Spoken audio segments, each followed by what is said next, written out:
আসসালামু আলাইকুম ওয়া রাহমাতুল্লাহি ওয়া বারাকাতু। আপনাকে বা আমি বা আমার এই চ্যানেল ধারাবাহিকভাবে যেটা নিয়ে আসছে সেটা হচ্ছে হযরত উমারের বিভিন্ন বিষয় নিয়ে।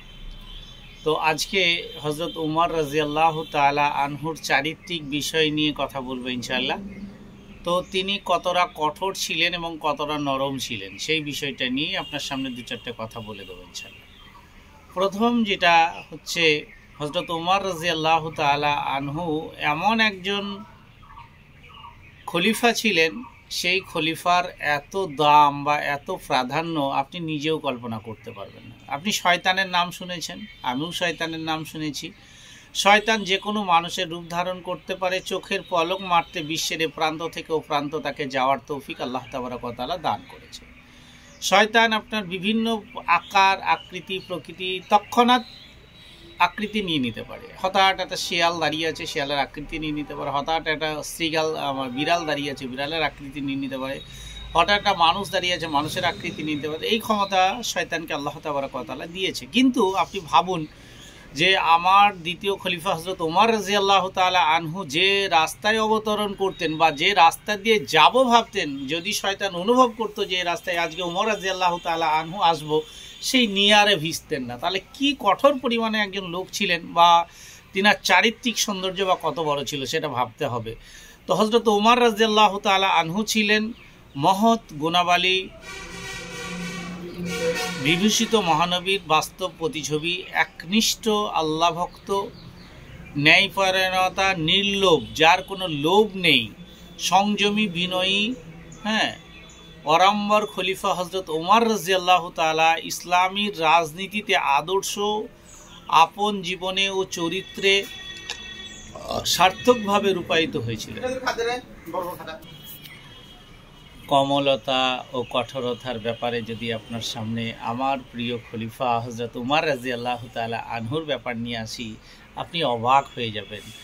তো হযরত উমর রাদিয়াল্লাহু তাআলা বা হযরত উমর ফারুক রাদিয়াল্লাহু তাআলা আনহু প্রকৃতভাবে ছিলেন ফুলের মতো কমল। ফুল যত নরম হয়ে থাকে তো উনিও ততটাই নরম ছিলেন। তো ফুলের মতো কমল মনের মানুষ ছিলেন আমার প্রিয় খলিফা হযরত উমর রাদিয়াল্লাহু তাআলা আনহু।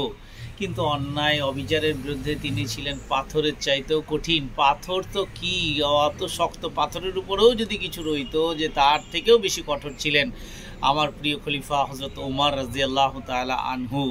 তো নিজের চরিত্র সম্বন্ধে হযরত উমর রাদিয়াল্লাহু তাআলা আনহু নিজেই বলেছেন, আল্লাহর কসম,